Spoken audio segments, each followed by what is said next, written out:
So welcome everyone to this webinar where we're going to talk to you about some of the results from the COPE study. And thank you for being here. I know many of you are participants who have helped to take part in the study, and I hope this will be helpful. So I'm just going to start with a couple of words before I pass on. I'm Paymaneh Adab. I'm Professor of Public Health and I was the lead for the COPE study, which we're going to hear about just now. But there was a large team of researchers who were involved in this, and this study was funded by UKRI and NIHR. So we're grateful for the big team who've contributed to this as well. As you all know, COVID has been with us now for just over 2 years and isn't going away. So this is the Johns Hopkins site, which has a dashboard that monitors cases around the world. And this is data from last week when I downloaded this, showing that at that point there had been over 550 million cases worldwide and just over 6.3 million deaths. But as we know, this problem is not distributed evenly. So there are variations across the world, but also amongst groups of people. And one of the reasons that we've done the COPE study is that a group that's particularly affected by COVID is our healthcare professionals. So healthcare workers, amongst all workers, have one of the highest risks of severe COVID. So the aim of this study was to, so just to give a bit more background, there have been several studies now that have shown that the risk of infection in healthcare workers compared to the general population is much higher. So estimates are between 3 and 7 times higher risk, and that both healthcare workers and their families have contributed to a higher proportion of people who've been hospitalized due to COVID, so 2 to 3 times higher risk. And compared to non-essential workers, the risk in healthcare workers, like I said, is up to 7 or more fold. And there are other groups who are also at risk. And there have been several studies that have tried to look at why this is, and things like adequacy of PPE, the clinical setting that healthcare workers work in, the characteristics of people who work in the healthcare system, which might be around ethnicity and comorbidities, have all been areas that have been implicated. But a lot of the published studies are from the first few months of the pandemic, although more are emerging. And what COPE is doing, which is slightly different to some of these other studies, is to look at how workplace risk compared to other risks, and that's not fully known. And also within the workplace, what are the things that might help to mitigate risk or increase risk. So today we're going to just hear some of the results from the COPE study, the main results from the case control study, which was looking at the occupational versus other exposures on risk of COVID in healthcare workers, and the qualitative study, which was interviews with some healthcare workers and family members, including some people who are in management positions, and Chris Poyner is going to talk about that, and Sarah Behane will talk about the initial study. In between each of them, we'll have some questions and answers, and Margaret O'Hara is here and is going to help to coordinate that session. And Katie, did you want to just add something about the practicalities, and I will come out of this and hand over to Sarah. Yes, great. Welcome, everybody. It's really great that you're interested to hear the results of the COPE study. If you've got any questions for any of the speakers, please put them in the Q&A section of the webinar, and we'll go through them after each speaker and respond. Thank you. Thank you. And I'm going to hand over to Sarah, please.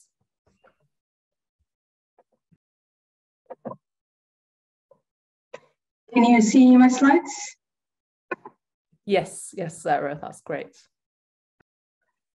Great. Hi, everyone. I'm Sarah. I'm going to be presenting to you the results of the COPE-WM analysis. looking at the relative contribution of occupational and other exposures on the risk of COVID-19 infection amongst healthcare workers. So just to give you a quick overview of my talk, I'll first start with the study aims, and then I'll look at the preliminary findings, beginning with the participant characteristics and exposures. And then I'll be looking at the relationship of the between the risk of COVID-19 infection and each of the different settings, as well as other characteristics. I'll also be looking at how the use of face cover influences the risk of COVID-19 infection with and without it, and we'll also look at the risk of the association between the risk of a COVID-19 infection with frequency, dose, and duration of exposure at each setting. And then this will be followed up by the summary.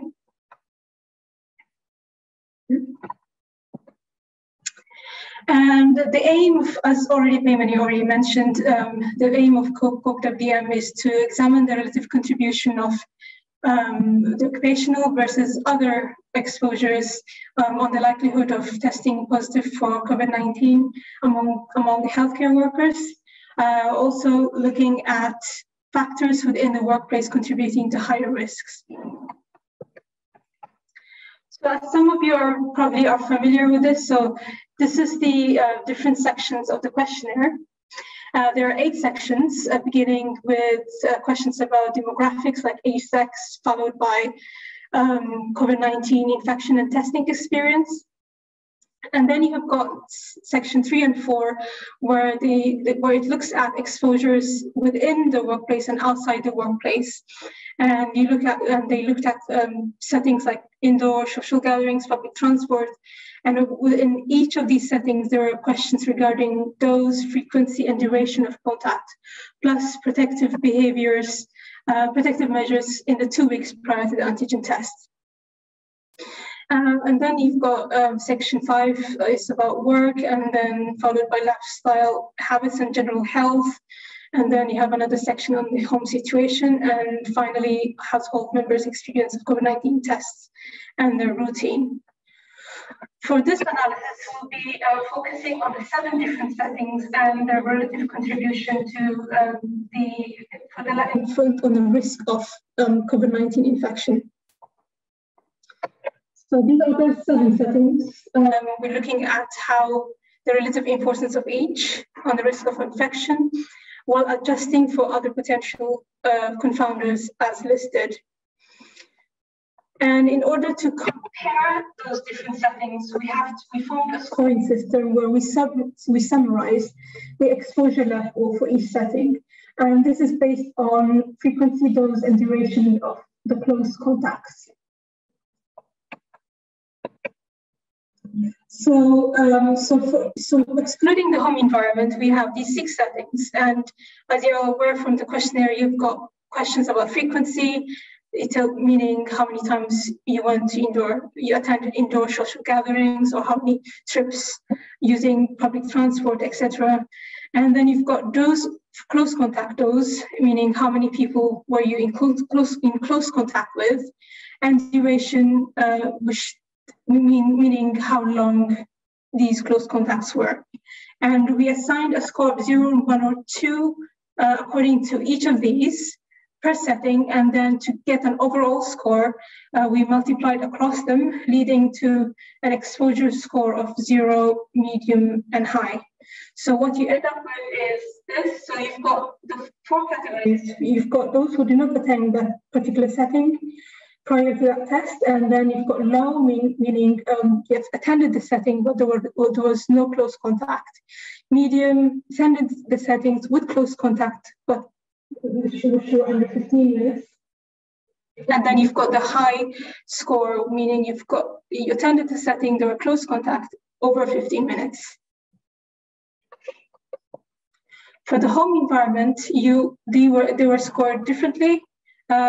So you score low if you lived alone. You score high 2 if a member of your household tested positive for COVID-19, and you score medium if you live with others, but no one tested positive for COVID-19. And now that we've got all the scores sorted, then we move on to the analysis. So this is the preliminary findings. So starting with the the participant characteristics. So the majority, the median age was about 40. The majority being female, about 77 to 80%, white, and also the employment. The biggest category for employment role were the ambulance and registered nurses and midwives. And also with regards to vaccination, 8% of those who tested positive, about 9% of those who tested positive were vaccinated compared to 46% of those who tested negative. And then with regards to household member testing positive for COVID, so 25% of those who tested positive had a household member testing positive, compared to 5%. So it's a five-fold increase. So also another very stark difference is direct care for confirmed or suspect COVID-19 patients. This was 46% for those who tested positive and 27% for those who tested negative. For attendance of the different settings, you see that the majority of the participants did not attend indoor social gatherings or made trips using public transport, probably due to the lockdowns during the time. There were trips to shops and indoor markets, whereas for walking, jogging, and cycling outdoors, there was a much more even distribution amongst both amongst both the negative and the positive tests, as well as within each group. And also the majority traveled to work. So this is the output of a logistic regression model. So a logistic regression model basically quantifies the association between each of these exposure levels per setting and the outcome being a positive COVID-19 antigen test.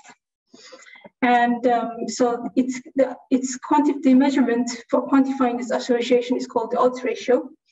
So in order to interpret the results I've written here, so if we start with the COVID-19 exposure, which is one of the most strong associations, you can see that compared to those who were not exposed to COVID-19 patients, scoring medium and high for this exposure increased your odds of being positive for COVID-19 by 3.5 and 2.4-fold respectively. Whereas for the home environment, if you score high, compared to those living alone, meaning low, those scoring high had their odds of testing positive increased by 5 times. And another interesting result was regarding staff exposure. So compared to those who did not go to work, those scoring high for staff exposure had 65% lower odds of testing positive for COVID-19. So yeah, it's quite an interesting result. So we don't know. It may be due to those who are exposed to, who score high are probably less likely to be exposed to patients. So we're not sure of how to interpret, but basically you see that the results is that those who score high for staff exposure had some sort of lower odds. Other interesting results is regarding outdoor open public spaces. So you see that there is those who attend outdoor public spaces seem to have overall lower odds of testing positive. So these were lower by 35, 39, and 42% respectively for the low, medium, and high. But these were not statistically significant.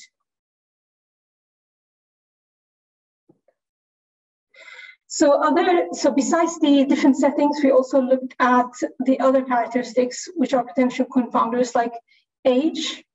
So this result says that with every increase in age, there is a 2% higher odds of testing positive for COVID-19. And this was 11% lower for females compared to males, but not statistically significant. It was the odds for testing positive was 58% higher for non-whites compared to whites. Again, this was not statistically significant. Another very interesting confounder, which was very strongly associated with the outcome, was time of antigen test. So you can see that compared to the first wave, those who had their antigen test on the following periods, meaning those 2 periods here between June and August 2020 and September and November 2020, the odds of a positive antigen test was 95% and 66% lower, which probably reflects the graph here. And also the lower odds is probably due to the influence of the lockdown. However, it was by the time it's the second wave with the Alpha variant, you see that there is a 68% higher odds of testing positive compared to the first wave. And finally, another very strong association was the vaccination. Those who were vaccinated had 87% lower odds of testing positive compared to those who were not vaccinated.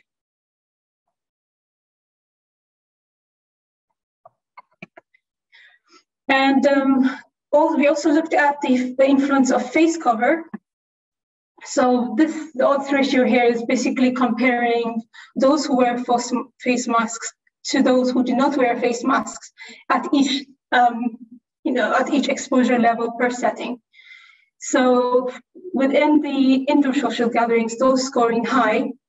Within that group of scoring high in the indoor social gatherings, those who wore face cover were 48% lower, had 48% lower odds of testing positive for COVID-19 compared to those who do not wear face masks. And this was for the public transport for low, medium, high. This was 83, 94, and 53% respectively. So this whole table is showing that wearing face masks lower your odds of testing positive for COVID-19 compared to not wearing face masks at each exposure level per setting. Of course, this might mean that also this is probably not purely due to face cover. There probably are other factors that that shows that probably those participants who wear face cover also have other protective measures that also might influence this. So this wearing face masks is probably a surrogate way of measuring protective behavior.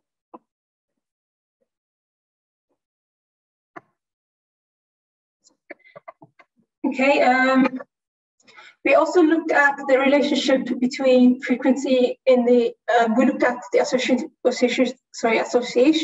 between positive COVID-19 tests and each of those frequency and duration for each exposure at each setting. So just to summarize, quickly summarize for this part. So what we found was the outcome of testing positive was strongly associated with specifically with those of close contact. So those who were exposed to large numbers of people, over 10, had higher odds of testing positive for COVID-19.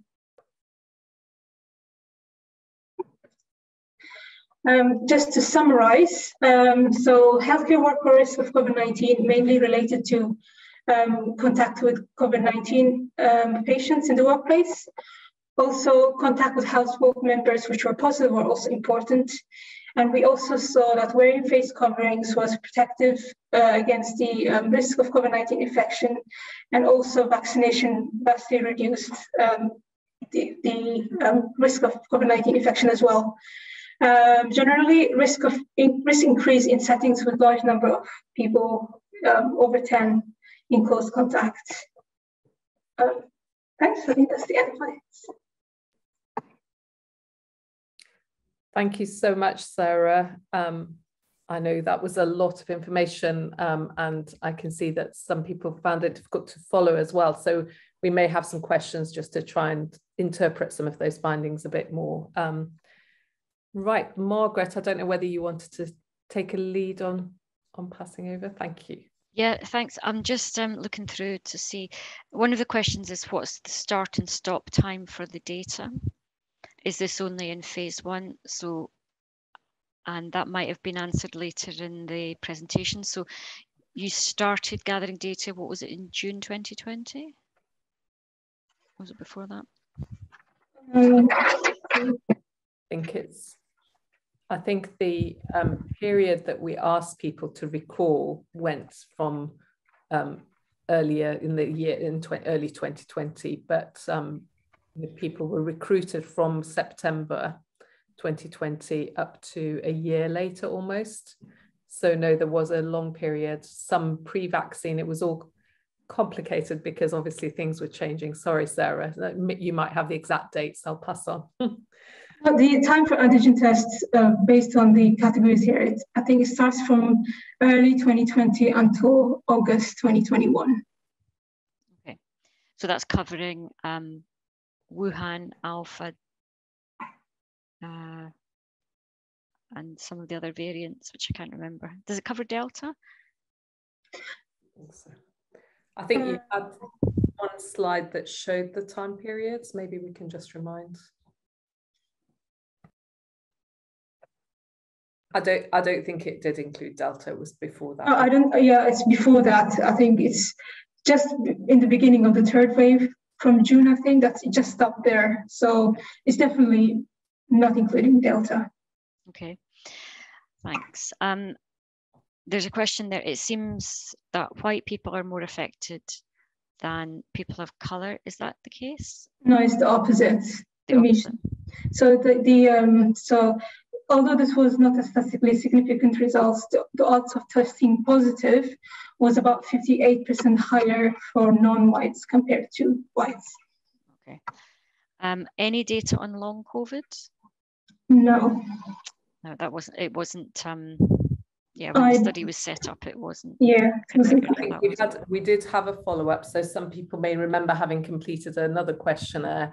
We didn't have a great response, so we've got limited data, but it's in a follow-up questionnaire, and it will be limited because I think we had something like 20% response, unfortunately, for that. Okay, that follows on to the next question. What was the percentage of participants who completed all of the surveys? This is the results from the baseline. You mean just the baseline survey? There was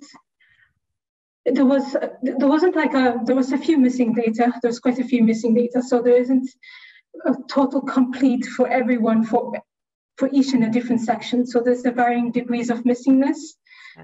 So usually these sections, the last like section 7 and 8, were the one which were least filled. So okay. I don't have the exact figure, but yeah, you've got varying degrees of missingness. But I think even for the most incomplete, we've got 800 or 900 responses. So the total possible amount is about 2,500, and for some areas it was more like 800 or 900. Yeah. Okay, so it's still quite good numbers.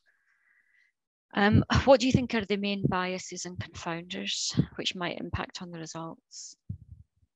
So for those tables, which I probably wasn't clear enough, the table that you saw, the multivariable model, I have adjusted for confounders listed on that slide. So maybe if I share it again.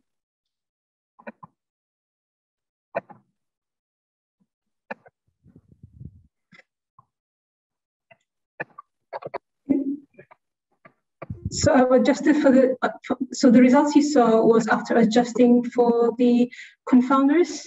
So this is the list of confounders: age, sex, ethnicity. So these are the variables we adjusted for. Okay. So you've adjusted for quite a lot of confounders, but I suppose it's difficult to know all of them. But you've tried to account for most of the ones that would be anticipated. How would you change the study design now that you know the challenges? For example, for the next pandemic? Or is that maybe I wondered if we could leave that question until the end after we've seen all of the presentations, because let's consider that in the round. Is there any data regarding changes in antibody levels over the time of the study? Is Alex going to talk about the antibody study? Unfortunately, Alex is away this week. She was also part of the study group and has done some analysis, but I think one of the things she felt was that there's already been other studies that have looked at the antibody change over time. We've got 2 levels for I think about 700 or 800 people, and she would have to come back to us with that. So I'm sure she could do, but so we have got some limited data, but there's probably better data around already on that. Okay. And another one on confounders, recall bias. Do you account for recall bias, or do you just accept that that's going to be there?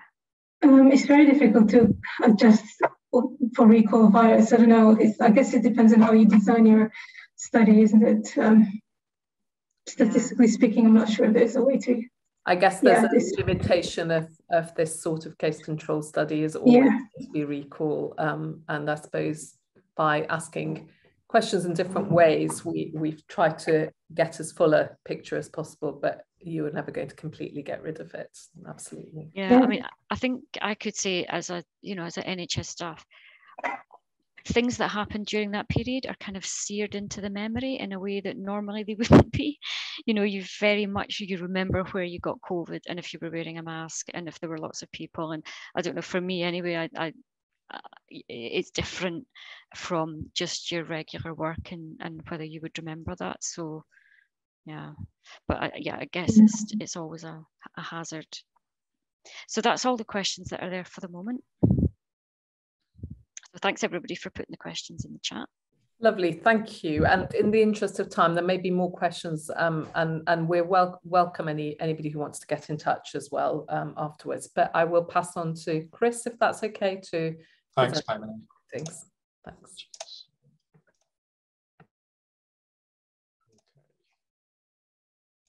Slideshow. Hi everyone, my name's Chris Poyner. I'm a researcher at the Institute of Applied Health Research, and I was a qualitative worker on the COPE study. I'm just going to take you through some of our key findings today and our key kind of thematic areas. So just to begin with, quickly, I wanted to just run through the aims and the kind of some key information about the sample.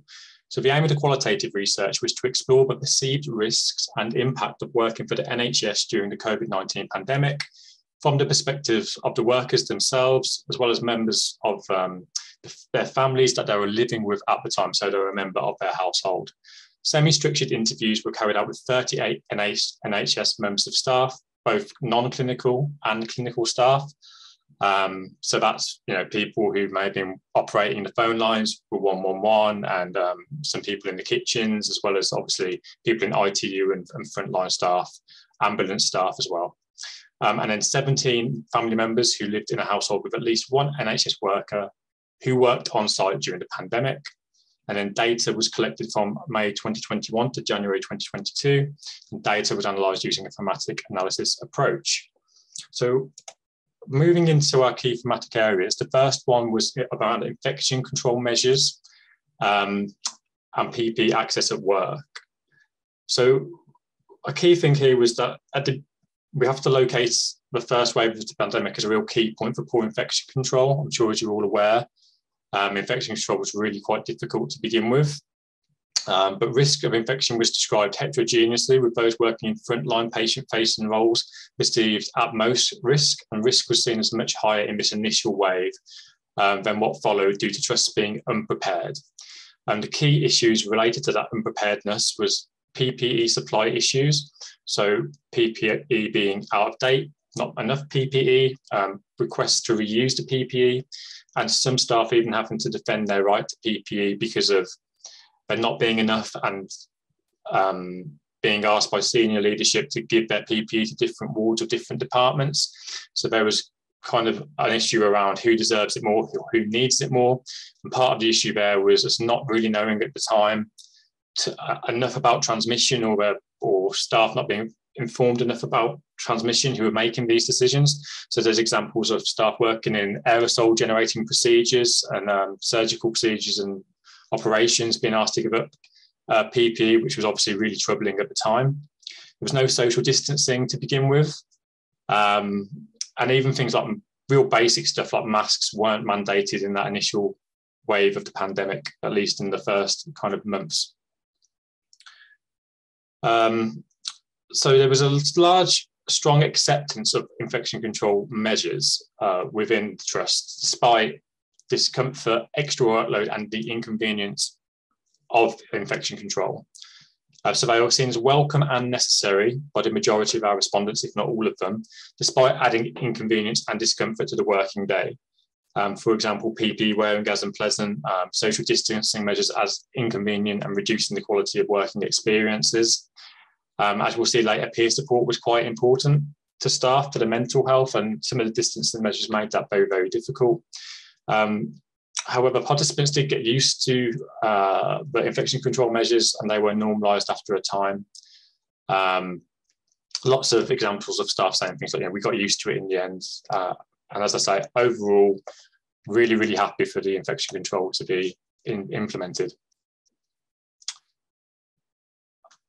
Despite the real problems there were in the first wave, staff tended not to kind of place the blame within trusts internally. There was an understanding that the pandemic was kind of unprecedented, and staff tended to point to external factors to explain the poor infection control.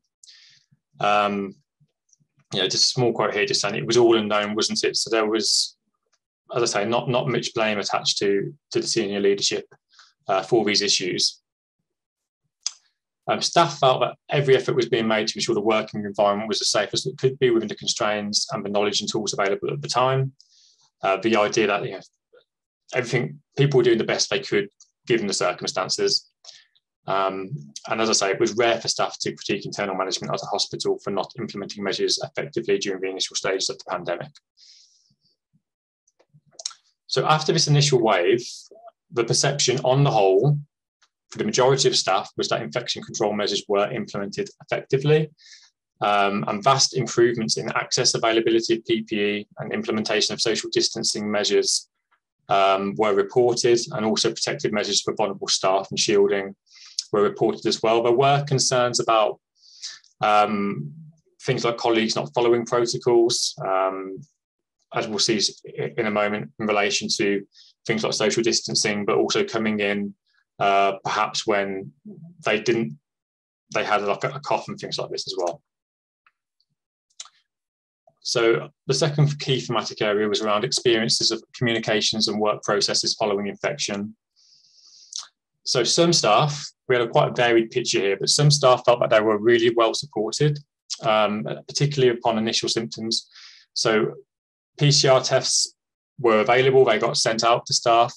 There was a reassurance that there was no need to work from home, and there were regular phone calls from management to staff who were isolating due to an infection. In the majority of cases, these were appreciated, but at times staff felt like they were being checked up upon to see, when are you going to be available to come back to work? So there was a small bit of cynicism there within some of the people that we spoke to.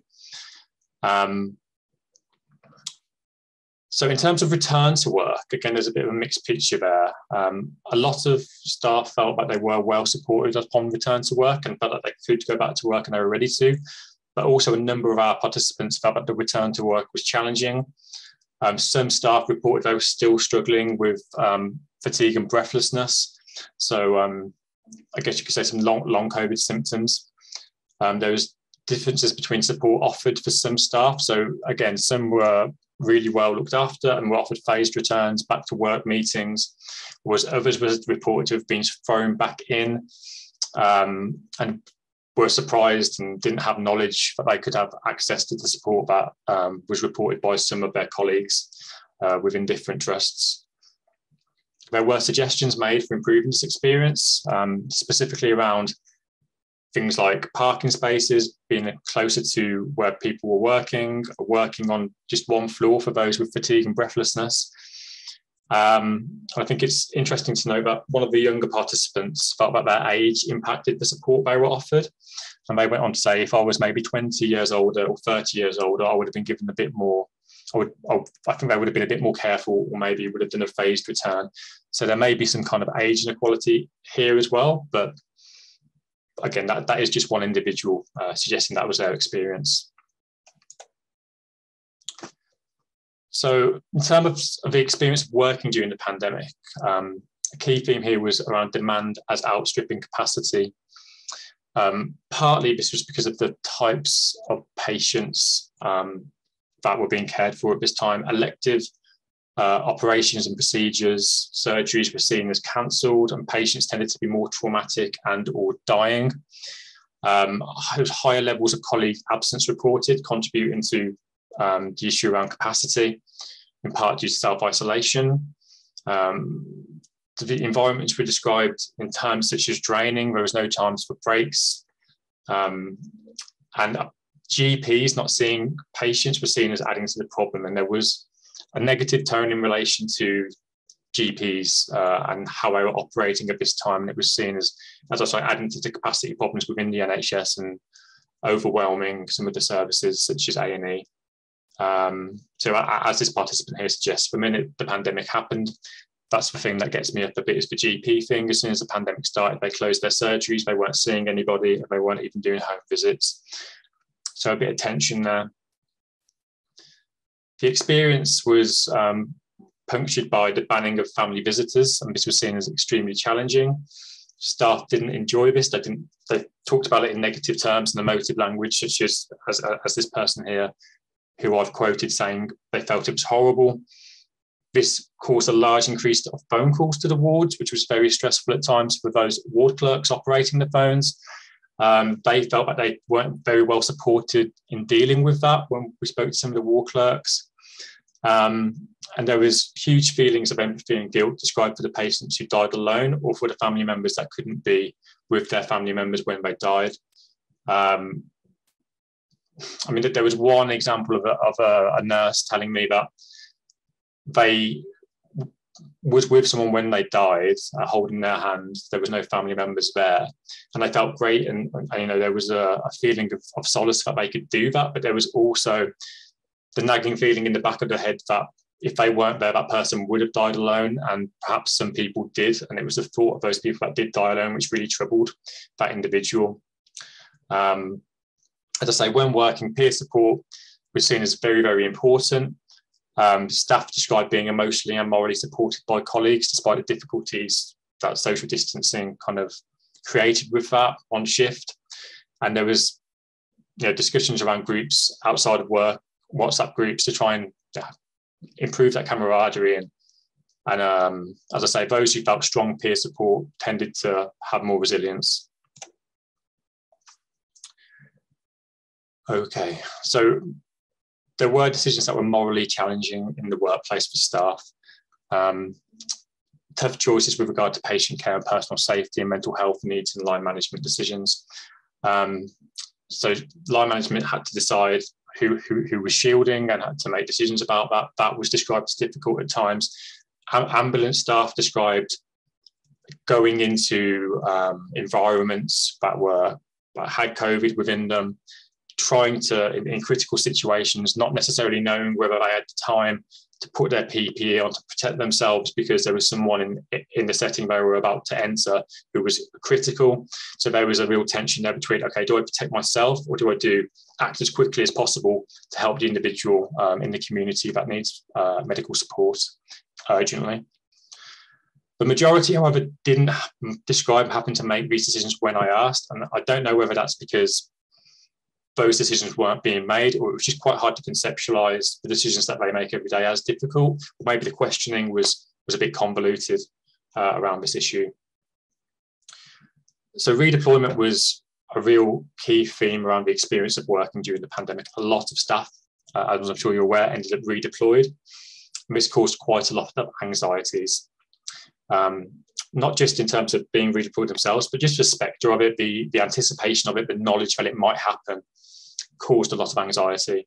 So as this person here says, I wasn't sure whether I was going to get redeployed. I didn't know where I was going to be working. These things all reduced the quality of the experience of working during the pandemic.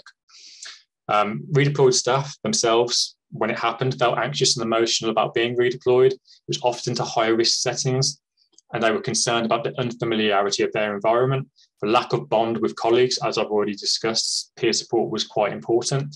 That was harder to do for those who were redeployed, and the unclear, indirect nature of line management. So who's my line manager? Is it someone where I've been redeployed? Is it still where I normally work in my specialist area? So that was just a bit unclear for staff as well. There was a lack of flexibility or choice in relation to these redeployment decisions. Factors weren't taken into account, which might have made it a bit smoother for staff, such as the location of the workplace, whether they can get there easily with transportation, whether they drove, this kind of thing. It wasn't taken into account according to those we spoke to. However, don't want to paint too much of a negative picture. A majority reported that they were happy to redeploy, they seeked redeployment, and they enjoyed the experience. And as this quote suggests, I really enjoyed it. Even if they are COVID positive patients, they're still happy people, even with their condition. Okay, so what was the impact on the mental health of working during the pandemic? The trend was to report a deterioration during the pandemic. The majority of staff described their mental health suffering due to working during the pandemic. And factors contributing to this decline were cited as the lockdowns, changes to working patterns, exposure and risk to COVID, and the experiencing of traumatic events while on shift. Some staff members described having to take antidepressants and seek counselling despite never having suffered with their mental health previously. Despite obviously working in the NHS being quite a stressful occupation normally, let alone within a pandemic. So I thought that was quite poignant and profound. I kind of talked about this a little bit already, and some of these themes do overlap, but there was uncertainty during the pandemic. So we've talked about that already in relation to the spectre of redeployment, but there was also anxiety due to uncertainty, due to not knowing a huge amount about COVID in the early stages, yet being asked to work in an environment that was surrounded by COVID. They didn't know where they were working, again, touched on that already. When staff could take annual leave, they couldn't take it as they initially planned to. That was quite difficult, not knowing how severely a COVID infection would impact health. There was colleagues who had experienced their friends and colleagues dying. So again, not only I might get COVID, if I do get COVID, what happens? Everyone's experiences are so different. And then finally, the uncertainty about when this would all end. Would it end? When's it going to end? These all contributed to a decline in the mental health of those we spoke to. So moving on, another one of our key themes was mental health coping mechanisms being disabled. So some patients felt that the impacts of social isolation, describing a range of activities they would usually perform to de-stress or escape, being disabled by the pandemic context. And these include socialising with friends, seeing family, annual leave, travelling, and exercise. Some staff described increasing unhealthy behaviours to help them cope, such as an increased alcohol intake. So as this quote kind of demonstrates, wine, laughter, it's awful. I've definitely drank a lot more since we've been. It's just a bit of a coping mechanism. For others, their faith was an important protective factor, which is not majorly impacted by the pandemic, despite the closures of places of worship. For others, access to outdoor spaces and the good weather during some pandemic peaks were protective influences on their mental health. I think the key point here is to just say it wasn't just what staff were experiencing in their everyday work on shift that was influencing their mental health negatively. It was that combined with disablement of their coping mechanisms, which really caused the deterioration in their mental health. But it wasn't just those working on site who felt that their mental health deteriorated. Those who worked from home also described this as problematic. Some were forced to due to shielding that we spoke to. And then as a result of that, there was a feeling of quite intense guilt associated with it. And on top of that, isolation, working from home, not being able to engage with colleagues, not getting that peer support, the isolation and the quietness of the home environment, conflict with family members who also might be in the home at this time and not having that space for some was important. And that lack of routine and structure that you get at work, that was missing. And again, that was seen as a negative influence as well. Just want to quickly touch on the vaccine perspective. I don't know how much time I've got, but the views on the vaccine perspectives, as you would expect, I'm sure most of the staff were pro-vaccine and reported being very positive about how the vaccine program was rolled out.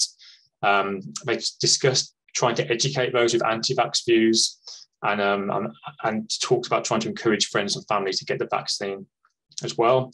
Despite this, there was a minority of our respondents who were what I would describe as initially vaccine hesitant. And they described their reasons for this and their rationale. So some of the staff who were vaccine hesitant talked about just being a bit wary at the beginning of the rollout because they didn't want to be almost like guinea pigs. They were the first kind of group of us in society to receive the vaccine. And there was a worry about a lack of research and the quickness with which they became available and the swiftness with which they were developed. One participant who was pregnant was concerned, as you could probably imagine. But staff did report kind of educating themselves to try and relieve anxieties. And I think only one person I spoke to hadn't had the vaccine in the end. So I also wanted to touch on some of the household member perspectives. A lot of these did kind of overlap and reinforce and corroborate the experiences and the perspectives and the perceptions of the NHS workers we spoke to. For example, around inadequate PPE, that was also reported by family members, concerns about contracting COVID and the anxieties around that, the experiences of having COVID, which I haven't touched on today just due to time constraints, but we did get a lot of data around what the experience of having COVID was like and the symptoms for etc. They again were mirrored by our household members. They were also concerned about redeployment of their loved ones and their exposure to traumatic and dying patients. And they also reiterated the importance of outdoor space for the mental health resilience of both themselves and their work in the NHS. I just have a small quote here to demonstrate that. So someone saying, we have got the space to run around outside, and I think that's critically important. If we had lived in a high rise, it would have been a completely different picture. I probably would have hurt the children. So that just, I guess, sums it quite nicely, the importance of outdoor space and I guess the inequality of those who were living in accommodation that didn't have outdoor space, that was quite cramped, and for those living on their own as well. It's one thing to be in lockdown when you've got your family with you. Again, it might be more difficult if you're living on your own in a flat in London, for example. Household members of staff reported to ITU discussed the emotional impact and the traumatic nature of the role that was having on my loved one. So here, a child was talking about their father, saying, I remember my dad, I don't know whether he'd admit this now, but he was quite emotional towards the start of the pandemic and had a big impact on us. He was chucked into the deep end, I suppose. He hadn't worked in ITU before. Okay, so moving on to the stuff that was a little bit different to what the NHS workers reported. So household members reported changes to household dynamics. It was common for household dynamics to be reported as altered, either to better support the NHS worker or to prevent or control infection. Household members reported a change in the amount of chores they do around the house, offering more emotional support, so having more conversations about the day-to-day work that the NHS worker was doing, and described new infection control routines. Such as washing the work uniforms as soon as staff members came in through the door. Some minority reported sleeping separately. They reported how an NHS worker would shower as soon as they got home from work. They would help out with the travel routine. If necessary, for example, if an NHS worker didn't want to use public transport, they would discuss using separate dwelling spaces, particularly when the staff member would initially return to work, and some different social distancing stuff as well. So here I've just got a short quote saying we give each other hugs as we used to give each other hugs as we came home, kind of thing, but we don't do that now. So that's probably the major change. So it sounds like something small, but ultimately, that kind of physical contact and relationship that you have with the people that you love and your family members, not being able to do that, it is quite a major thing, really, if you think about it, I believe. Interestingly, household members were more critical of the trusts and the government than the NHS workers that I spoke to, for perceived failure to protect NHS workers from infection during the first wave. So one participant described NHS workers as being treated like cannon fodder.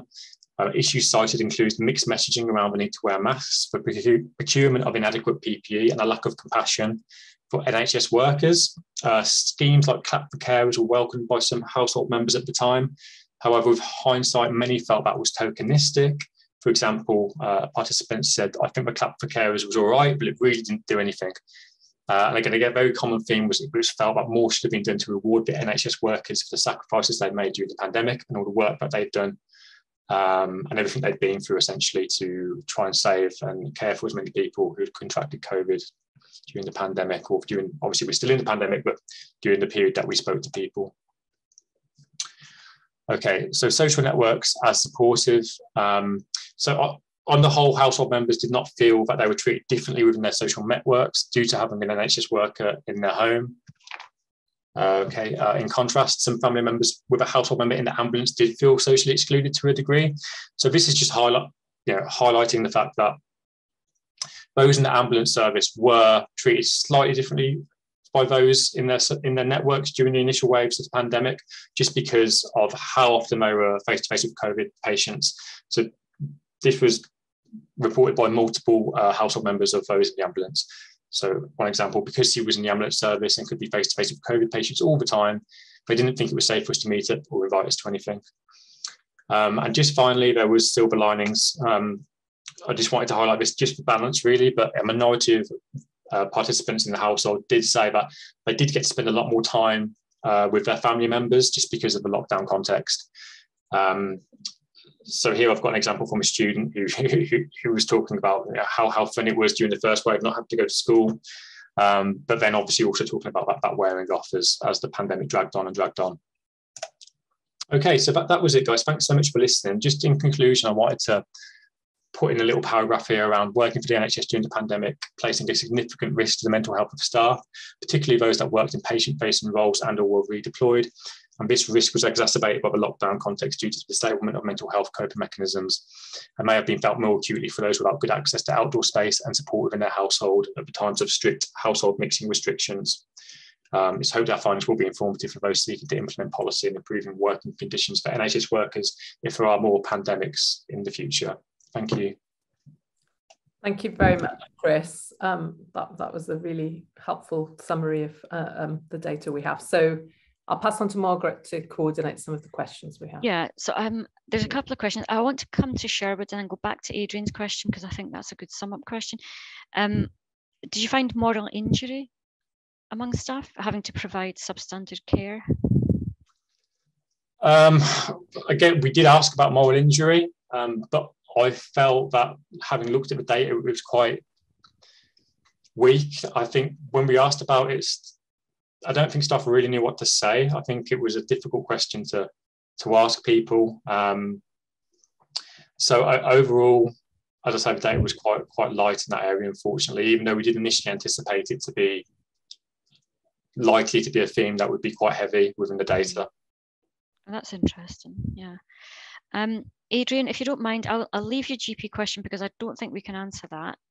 But your final question there, or the last of your questions, which is asking about how do we get the powers that be to see the findings of this excellent research and take appropriate measures instead of it being buried in journals with no effective results. So maybe, Paymony, maybe you could speak to that about our plans for getting this seen by who should see it. Yeah, I mean, I guess this webinar is for participants and the trust that took part, but we are working on the papers, so that will happen. But we also at the last webinar had some really helpful suggestions for the audiences that should hear the findings, and we have a list of people that we'll have summaries to send to. So that includes various people in the trust and different government organisations and the professional bodies. So that's the plan. And if there are any other suggestions for groups that you think we should be sending some of this to, please do let us know. We also have a sort of group of oversight committee members who are experts who have some government roles, who have been sort of following what we're doing and are aware as well of some of these findings, and we'll make sure they know as well. The chief executives of all of the trusts involved are on that list as well to see the findings. And who knows how many health secretaries we will have by the time the findings are published, but whoever it happens to be that week, I'm sure it will be contacted about the results as well, through the oversight team who have good connections. There's a question here as well about social care, friends in social care who felt completely neglected. Are we aware of any studies with respect to their COVID experience? So I know there are studies out there looking at social care, and I agree with Ron. It was I'm fairly sure it was, they were completely neglected, and it was pretty horrific for those working in those settings. So Ron, I'll put my email address to you in the response, and then if you email me, I'll get back to you with a paper on that. Okay. I can't remember off the top of my head right now, but I'll be able to source something for you. Okay. I think you're right. There was definitely more on NHS staff, but there have been some studies that have looked. There definitely are studies on it. Yeah, I remember seeing them. It's just a case of remembering who wrote them and the title and stuff. And finally, there was a question about study design, which we parked for the end. And again, speaking to future pandemics, which will inevitably happen. So if you were doing the study again in preparation for another situation like this, are there any major changes that you would make? I think all I would say, and I'll welcome any other thoughts as well, is that there have been lots of studies that were funded that have all looked at slightly different perspectives. So I guess it's bringing all those together, and how do we make sure that, you know, the findings aren't isolated? And I think there's some attempt to do that. So you know, we've looked perhaps more deeply at some of the data. There are others who've contacted large numbers and got data on smaller amount of data on large numbers of people. I suppose for us, the main thing that we might have been able, well, I don't know how you do it differently, was time from, you know, knowing that we were going to do this to getting things started was 3 months, despite all the sort of quick things that were in progression, and things were changing all the time. So actually what I think was difficult was the governance sort of things around doing research, which meant that we couldn't just quickly get going. And then as the pandemic changed and, you know, vaccines were introduced and whatever, some of the original bits of the questions were irrelevant, and having to change those quickly was difficult to navigate with the governance requirements. So yeah, I think there are other studies that have been done that complemented this, such as, you know, perhaps having a more agile way of getting data from large numbers of people and being able to look at things to roll out quickly. Okay. So I think we are at time. There's something in the chat there. Thank you for your time, everybody. That's from Rom. Thank you. Thank you. Thank you so much, everyone, for being here, and do contact us if there are any questions that you feel we haven't answered and want to discuss it more. And we will be having our website updated with more stuff as we publish and get things going as well. Thank you again, and thanks to Sarah, Chris and Margaret and Katie for having organised it all as well. Really appreciate it. Bye for now.